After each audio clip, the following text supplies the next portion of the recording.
Exposing Myself, Part 5.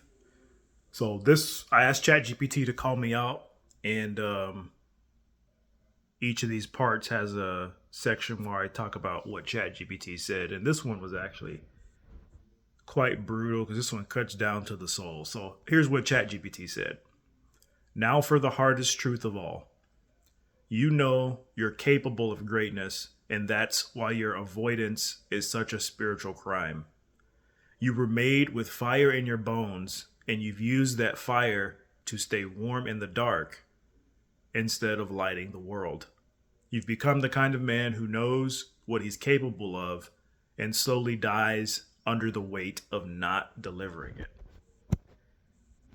It goes on to say,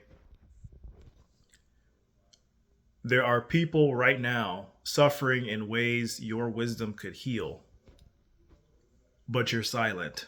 You're still preparing, in quotations. So those people keep spiraling while you tinker with outlines. Let that sink in. You say you care, prove it with action and not with spiritual poetry. And then finally, here, every week you don't follow through is another subtle vote against yourself. You're becoming the man who doesn't believe in his own intentions. Your subconscious is starting to assume, in quotes, we never really do the thing, quote, end quote. And this is death by identity, the most dangerous kind. And the reason I'm sharing this is because,